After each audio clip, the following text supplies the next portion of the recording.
तो क्या उस तलवार तीर भाला को देखकर जितने हुसैनी थे भाग गए थे क्या? इसलिए मेरे दोस्तों, सरकारी मिल्लत का जो पैगाम था, सब्र मोहब्बत, नारा लगाओ, सब्र मोहब्बत, सब्र मोहब्बत, सब्र मोहब्बत। अगर मुतलकन लंबा बाल रखना अगर हराम होता तो नबी ने कितना 11, लेकिन उम्मत को 11 हुक्म कुरान में आया कि 2 2 3 3 4 कर सकते हो। कितना कर सकते हो? 4। तो इस कुरान की बात को कितने मौलाना लोग अमल किए हैं, या कितने उम्मत रसूल अमल किए हैं? क्या कुरान पाक की इस आयत को निकाल दोगे? बोलो निकाल दोगे? हुकूमत के डर से निकाल दोगे? जी नहीं। अल्लाह ने अगर कुव्वत तो ताकत दी है तो 4 4, और अगर कुव्वत तो ताकत नहीं तो वही शरीयत कह रही है कि शादी करना हराम, शादी करना फर्ज है, शादी करना वाजिब है, शादी करना सुन्नत है। फिर वही शरीयत है कि शादी करना हराम है, शादी करना मकरूह तहरीमी है। बात समझ में आ रही है? यहीं पे बात के रुक के मैं आपको एक मिसाल देता हूं, सुनिए। शादी करना मेरे नबी की सुन्नत है। आप एक भी करिए, ताकत है तो 2 कीजिए, 3 कीजिए, 4 कीजिए। 4 में जीएसटी लागू, 4 में एनआरसी, 4 में एकदम, 4 में पूरा एकदम बाइकट, 4 के बाद नहीं, 4 में CAA लग गया लागू, 4 के बाद नहीं, 4 कर सकते, ताकत है, ताकत नहीं है तो 1 बस हमारी 1। लेकिन शादी करना मेरे नबी की, बोलो शादी करना मेरे नबी की। नसीम सरकार ने शादी, आओ एक सहाबी रसूल से पूछते हैं, सहाबी किसे कहते हैं? जिसने मेरे नबी को ईमान की हालत में देखा और उसी ईमान की हालत में दुनिया से, वही सहाबी। सहाबी से बढ़कर कोई उम्मत रसूल में है? बोलो सहाबी से बढ़कर कोई उम्मत रसूल में है? एक सहाबी रसूल है जिनका नाम हजरत अबू हुरैरा है, एक और सहाबी रसूल है जिनका नाम हजरत अबू जर गफारी है। ये दोनों जलील कद्र सहाबी रसूल हैं, हजरत अबू हुरैरा और हजरत अबू जर। ये दोनों कितने करीब से नबी को जानते थे, अब तसव्वुर भी नहीं कर सकते थे। कितना प्यार करते थे नबी से, कोई काम सुन्नत के खिलाफ में नहीं। लेकिन हजरत अबू हुरैरा की समाने उम्री पढ़िए, हजरत अबू हुरैरा ने भी शादी नहीं की, हजरत अबू जर गफारी ने भी शादी नहीं की। इसके अलावा और भी सहाबी हैं, इसके अलावा और भी बहुत ताबईन, तबे ताबईन, बहुत सारे अल्लाह के वली हैं जो शादी नहीं किए। तो सहाबी रसूल से बढ़कर कोई सुन्नत पर अमल करने वाला है? बोलो कोई है? तो हजरत अबू हुरैरा रदियल्लाहु ताला अन्हु के कब्र में जाकर पूछो कि अय अबू हुरैरा, आप तो सहाबी रसूल थे, आपने शादी नहीं की, क्यों नहीं की? आपने सुन्नत रसूल को तर्क कर दिया। किसी की मजाल है? बोलो कोई कह सकता है? पूछो उनसे जाकर कि मेरे बाबा ने शादी नहीं की, ठीक है मैं खामोश मानता हूं कि शादी नहीं किए, लेकिन अबू हुरैरा भी शादी नहीं किए। बताओ मौलाना साहब, इसका जवाब क्या है तुम्हारे पास? जो जवाब वहां पर होगा हमारा भी जवाब। तो बैरकत मेरे दोस्तों, उंगली उठाना बहुत आसान है। वही एक उंगली जो इस तरफ उठा रहे, 3 उंगली हमने अपने तरफ है, अपने दामन में दाग दाग। खूब ज़कात का फितरत चंदा करके रमजान के महीने में आधा दबाए, गलत। जितने मदरसा में मौलाना लोग हैं, रमजान में जो आधा चंदा करते हैं आधा दबा लेते हैं, हक्कुल मेहनत के नाम से। हिला शरई भी नहीं कराते हैं अक्सर लोग, और खर्चा कर लेते हैं। वहां शरीयत उन्हें नजर नहीं आती। शरीयत नजर कहाँ आ रही है? नसीम सरकार के लंबे लंबे बाल पे। शरीयत नजर कहाँ आ रही है? नसीम सरकार ने शादी क्यों नहीं? शरीयत कहाँ नजर आ रही है? अभी यही बाबा जान के उर्स के मौके पर बच्चे लोग मुझे खाना खिला रहे थे। कहाँ चले गए कहाँ? नया नगर वाले मुझे खाना खिला रहे थे, खाना खाए थे। एक मौलाना साहब बोले कि अभी मैं वहां से आया हूँ, बहुत सारी औरतें हैं वहां पर। तो हमारे मुफ्ती साहब ने कहा कि धामनगर में औरतें नहीं आती हैं क्या? तुम्हारी नजर यहीं पर पड़ गई, यहाँ नहीं पड़ी। अच्छा ख्वाजा की नमाज क्या औरतें नहीं जाती हैं क्या?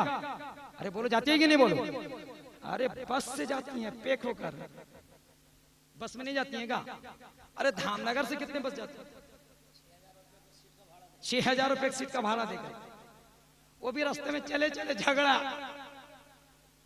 अरे धामनगर से बस जाती है भाई, पूछो धामनगर वालों को। तो वहां शरीयत नजर नहीं आ रही, वहां शरीयत नजर नहीं आ रही। कहां? धामनगर शरीफ में, अजमेर में, बरेली में खाली ले दे के पीछे पड़े हैं। उन्हीं के पीछे पड़े हैं जिनकी शफाअत वहां पर काबिले कबूल है। उन्हीं के पीछे हाथ धो के पड़े हैं जिनके बाबा गौसे आजम हैं। उन्हीं के पीछे पड़े हैं जिनकी माँ फातिमा ज़हरा है। माँ सारी औरतों की सरदार है। हसन हुसैन जन्नती नौजवानों के, और उसी हसन हुसैन के बेटे मेरे बाबा और मामा है। अरे जिनकी वहां चलेगी उन्हीं के बेटे के पीछे पड़े, और जो फंसेगा उसी के दामन को पकड़ेंगे। पक्का ये लोग फंसेंगे, इनके पीर लोग। सुन लो, एक जुमला देके जाता हूं, अगर नसीमी मुसलमान नहीं है ना तो हिंदुस्तान के जितने भी मुसलमान कोई मुसलमान नहीं है। अगर नसीम सरकार अच्छा और सही पीर नहीं तो उड़ीसा में जितने पीर घूरते हैं ये भी अच्छे और सही नहीं, क्योंकि सबके ऊपर फतवा है, सबके ऊपर फतवा है। हमारे पास पूरा ओरिजिनल डॉक्यूमेंट्स। सब जितने पीर घूम रहे हैं ना, छोटे बड़े, कार में, एसी में, जितने घूम रहे हैं सबके पास फतवा लगा है। वो मेरे पास सब मौजूद है, हम दिखाएंगे भाई। सिर्फ सरकारी मिल्लत पर नहीं बल्कि सब पर लगा है, जितने उड़ीसा में घूम रहे हैं, छोटे से लेकर बड़े। बात समझ आ रही? तो बड़े कब ये बात थी दिल की, मैंने कह दिया। ऐ नसीमियों, तुम जरा संभलो, जरा संभलो। अपना इमाम जो रखो वो कट्टर नसीमी रखो। क्या रखो? कट्टर नसीमी रखो। जब तुम्हारा नसीमी इमाम कट्टर रहेगा तो जो बच्चों को तालीम देगा वो बाबा मामा की मोहब्बत का दर्स देगा वो। और अगर दो गुले इमाम को लाके रखोगे, दो नस्ली इमाम को लाके रखोगे तो क्या हश्र होगा मालूम है? खाएगा तुम्हारा, पिएगा तुम्हारा, पैसा लेगा तुम्हारा, बोटी खाएगा तुम्हारा, तराजा की चटनी खाएगा तुम्हारा, पखाल खाएगा तुम्हारा, पूरा 5 उंगली डाल के। अंदर से बेटे से दोस्ती कर लेगा और दिखाएगा कानून शरीयत, दिखाएगा अनवार शरीयत, दिखाएगा बाहर शरीयत दिखाएगा। ये देखते नहीं ना औरत मर्द। नसीम सरकार बाल रखी था बड़ा बड़ा। सरकार की हदीस देख, नन निकाह मिन सुन्नती फमन रग़िबा अन सुन्नती मिन्नी लैसा। शादी करना नबी की सुन्नत, जो सुन्नत से मुंह में लिया मुझसे नहीं। देखो हदीस है, तो दिखाएगा हमारे शरीयत में है, खुतबा के आखिरी में, बाहर शरीयत सब में है। अन निकाह मिन, ये हदीस शरीफ है। बच्चा के हाँ हदीस शरीफ ना। नसीम सरकार तो शादी नहीं की तो हदीस के खिलाफ काम किए ना। वो बच्चा भोला, वो बच्ची भोली, वो बच्चा कुछ जानता नहीं। बात समझ आ रही कि नहीं? वो बच्चा ये हदीस पे नजर है। ए नौजवान इधर देख, कॉलेज में पढ़ने वाला, वो बच्चे की नजर किस पर है? इस हदीस पर। क्या निकाह मिन सुन्नती, कि निकाह मेरी सुन्नत है। नसीम सरकार बाल तो नहीं रखे, नसीम सरकार शादी तो नहीं की। सरकार की हदीस है, इसको मानेगा, नसीम सरकार को मानेगा। तो ये जो भोला भाला बच्चा था, नहीं बाबा सरकार की हदीस को मानेंगे। ये बच्चा थोड़ी सी नफरत दिल में पैदा वहीं पर हो गई। फिर थोड़ा सा बड़ा बड़ा होते होते होते होते जहाँ गेट गया धामनगर खान का, वहां पर एक मौलाना और टपक पड़ा। फिर वो जो था वो फतवार दिखा दिए। ये जो था पूरा एकदम आके खारा उतर गया। माँ को आके कहने लगा, मेरी माँ तेरा निकाह टूट गया। सुनो, बालेसर में अच्छा कादरी कमेटी यहाँ पर है कि नहीं? खुदा में कादरी गार्ड कमेटी है कि नहीं? अरे मैं भी गार्ड कमेटी का मेंबर हूँ अल्हम्दुलिल्लाह। मैं भी गार्ड, बालेसर गार्ड कमेटी का मैं भी एक गार्ड हूँ। सरकार की तरफ से मुझे बेच मिला है। यहाँ कितने लोग हैं गार्ड कमेटी में? सरकार की गार्ड कमेटी में कितने लोग? अरे हाथ उठाने में क्यों डर रहे हो? कोई हाथ काटेगा थोड़ी, उठाओ यार। एक सरकार के मानने वाले कितने हैं? हाँ सब हैं। चलो गार्ड, अरे गार्ड पूरा है। गार्ड सरकार के गार्ड कितने हैं? कोई नहीं, किसी को बेच नहीं मिला गार्ड का। तो बड़े के तो हमारे सदर आबी जो है गार्ड कमेटी के बालेसर सैयद गुलाम गौस साहब, वो मुझे बता रहे थे एक बच्चा कोई पढ़ने के लिए आया मदरसा। कौन मदरसा? हाँ जान जाओ, इशारे में बात कर रहा हूँ। आया पढ़ने के लिए, 6 महीना साल भर रहने के बाद में जाके अपनी माँ को कह रहा कि माँ तुम्हारा जो निकाह है ना टूट गया, तू निकाह से निकल गई। हाँ निकाह से। माँ दिल मोम है कि अरे चुप चुप चुप चुप, अरे बेटा चुप, तेरा बाप अगर सुनेंगे ना तेरे भी लाल कर देंगे तेरे गाल। अरे किसने कहा कि मौलाना लोग बोले हैं कि जो नस्ल सरकार को मानता है वो लोग निकाह उनका टूट जाता है, समझे कि नहीं। तो बड़े एक दिन दो दिन उसकी माँ सहती रही, वो आज भी सबूत है, वो बच्चा आज भी है, इन्हीं मौलवियों की वजह से वो बच्चा पढ़ना छोड़ दिया। तो बड़े एक भाई जो सच बात होती कभी छुपती, एक दिन जाहिर हो गई, उसका बाप जान गया। तो बाप ने उसको कहा कि क्या बात है बोल जल्दी। ना मौलाना ने ऐसा कहा कि जो सरकार को मानता है उसका निकाह टूट जाता है। तो उसका बाप ने कहा कल से ये ले कोदाल फावड़ा ले और ले झोपड़ा, और कल से चल खेत, कल से चल खेत। ए बच्चा इस तरह वो लोग वार करता है। तो इस तरह बच्चों को ये गुमराह करते हैं, जबकि अल्हम्दुलिल्लाह बड़े सरकार कल भी शरीयत के पाबंद थे, आज भी शरीयत के पाबंद अल्हम्दुलिल्लाह। बस हमारे की नहीं, जी हाँ बेशक कल भी हक पर था और आज भी हक पर है। फिर उसके बाद क्या हुआ ना, जो कहां से बात में छोड़ दिया था बाबू, झरिया से। नाना जान फतुल जब्बार बड़े सरकार को झरिया लेकर गए। कहां लेकर गए? झरिया। झरिया में बड़े सरकार नाना जान के यहाँ रहे, तालीम हासिल करते रहे, रियाजत करते रहे, मुजाहिदत करते रहे, जी पूरा एकदम। जब मुकम्मल हो गए, कामिल हो गए, अब ये बच्चा लायक हो गया, तो एक दिन बड़े सरकार को उनके नाना जान ने बुलाया, कहा कि बेटे अब तुम इस काबिल हो गए कि तुम्हें मुरीद कराया जाए। सुभान अल्लाह, तुम्हें मुरीद कराया जाए। बड़े सरकार ने कहा कि हुजूर आप कल ने, आप मेरे नाना हैं, आप मेरे उस्ताद हैं। कहा कि नहीं, मैं तुम्हें नहीं करूंगा। तुम जिस खानदान से हो, तुम जिस जगह से आए हो, तुम्हारे बाप दादा जिस जगह से आए हैं, तुम जिस खानदान के हो, तुम्हारा असल मकान बगदाद शरीफ है। तुम गौसे आजम के बेटे हो, तुम गौस पाक की औलाद हो, और गौस पाक की औलाद में से हिंदुस्तान में आज से करीब 600 बरस पहले हजरत सैयदना पाक सैयदुल हिंद अमजद शरीफ की शक्ल में अमजद शरीफ में थे, आए थे। तुम उन्हीं सैयदना पाक की औलाद में से हो।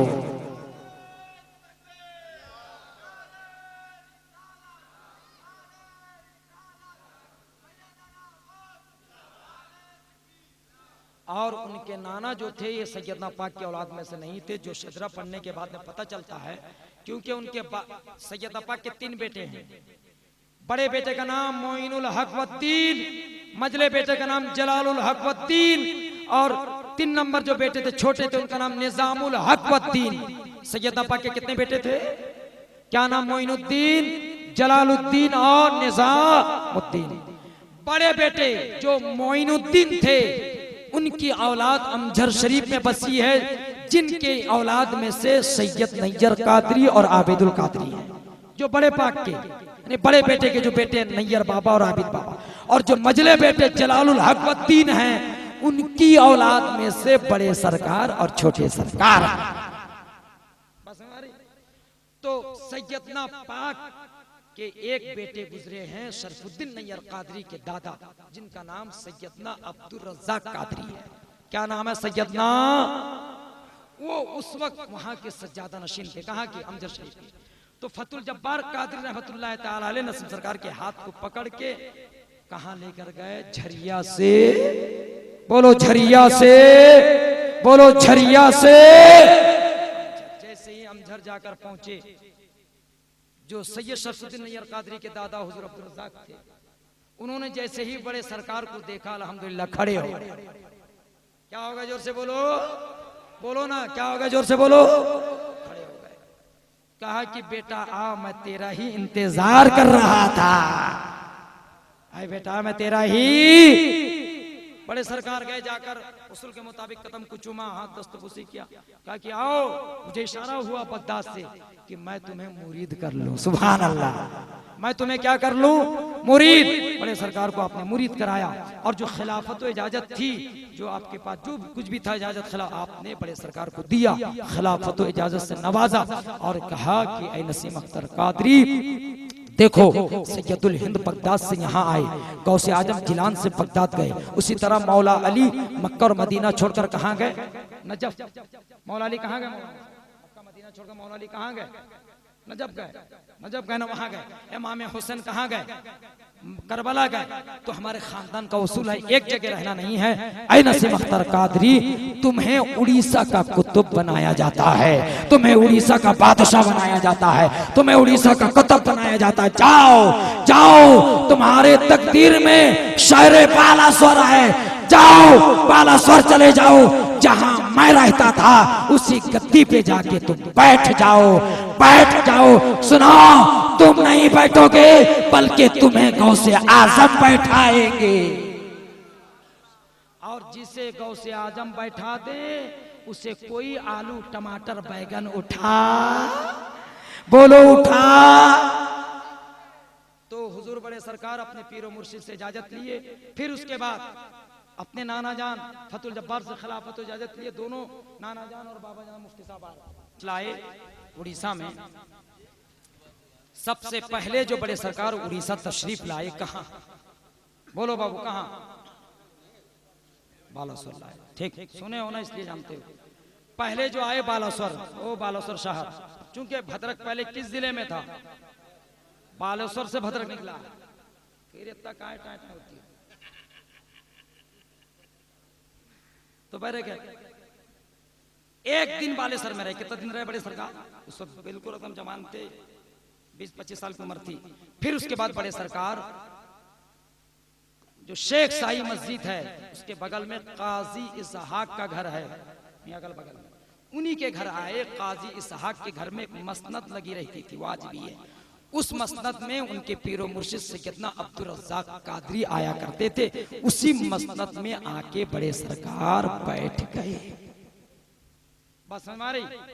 फिर उसके बाद सुने, बड़े सरकार आके काजी साई शेख साई मस्जिद के करीब काजी इसहाक के घर में आके रहे।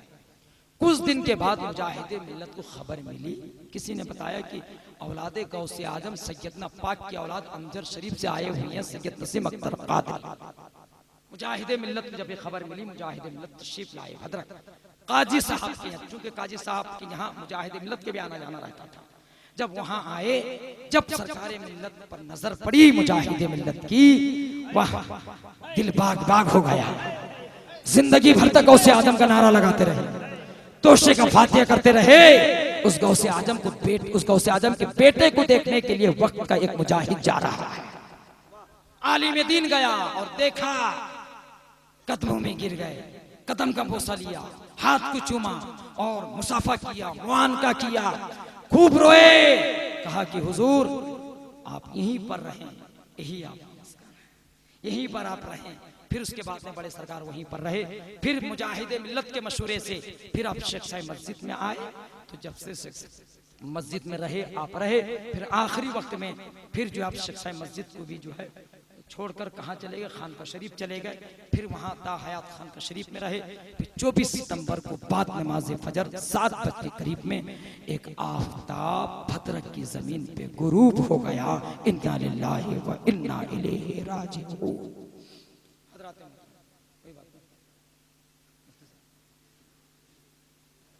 हज़रात मोहतरम, मैं एक मदरसा चलाता हूँ, मुफ्ती साहब भी एक मदरसा चलाते हैं, लेकिन मैं जो मदरसा चलाता हूँ ये इनके मदरसा से मेरा मदरसा मुंसलिक है।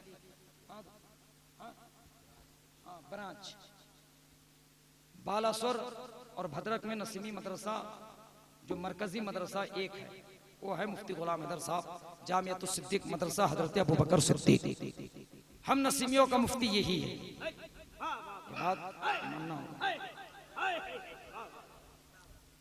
गलती ये हो गई कि हम अपने मुफ्ती को पहचान नहीं रहे हैं। हम उन पैसा लेकर फतवा देने वाले मुफ्ती के पास जाके हाबड़ जाते हैं। गलत बोल रहा हूं? हक है, जिसको जो लगे लगता है, मुझे कोई परवाह नहीं। मेरे सर पे साया सरकारे मिल्लत का है और सरकारे मिल्लत के सर पे साया गौसे पाक। बस मैं इतना ही जानता और कुछ नहीं जानता। तो इन बेकार के मुफ्तियों ने पैसा ले लेकर धोखा देकर सरकार जी पर फतवा लगा दिया। वो छोड़ो, जाने दो। तो बैरे कहते है नसीमियों, मैं तुम्हें पैगाम देता हूं, अपने उलमा को पहचानो। बड़े सरकार ने कभी भी आलिम की तौहीन नहीं की। अगर वो मैदान पर आ जाते ना, कितने मुफ्तियों को आर पार कर देते, है कि नहीं? लेकिन वो साबिर थे, सब्र किए, साबिर थे, सब्र किए। हजरत मुफ्ती गुलाम हैदर साहब किबला इस सरकार मिल्लत की करामत है। हजरत मुफ्ती गुलाम हैदर साहब किबला मुजाहिद मिल्लत की करामत है।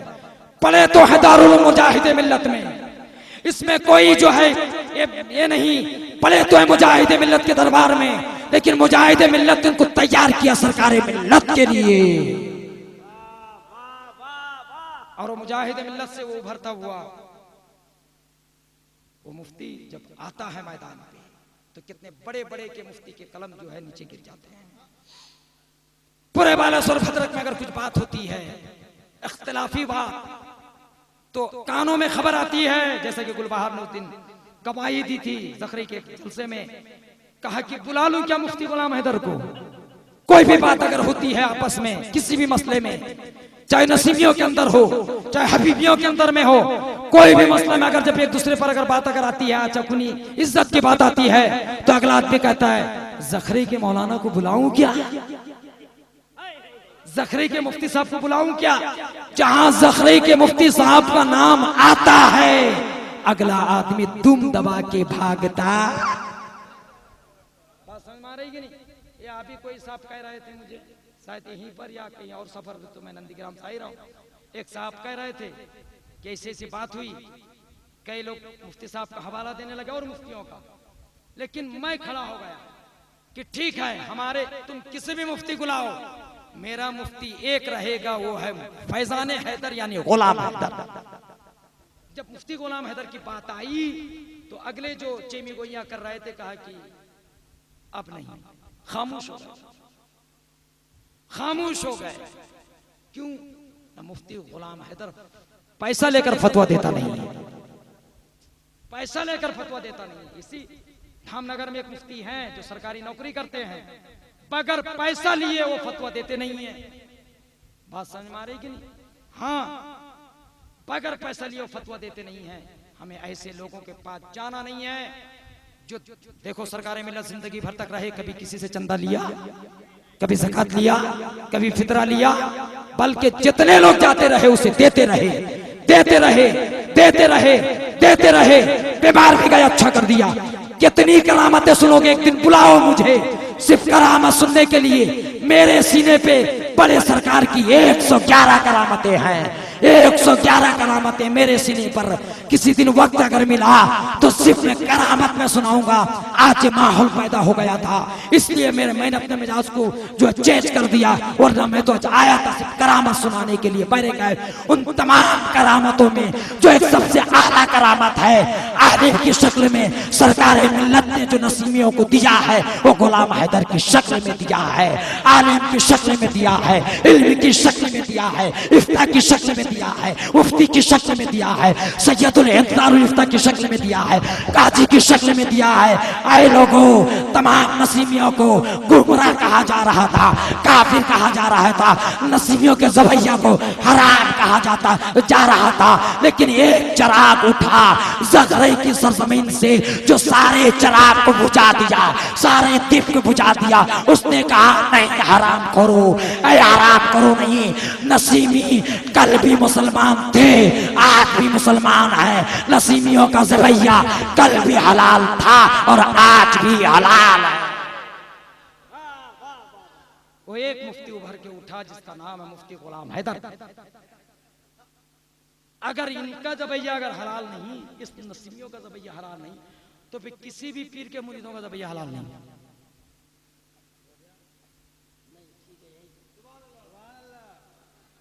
अगर ये नसीमिया अगर मुसलमान नहीं, तो हिंदुस्तान के जितने मुसलमान हैं कोई मुसलमान नहीं।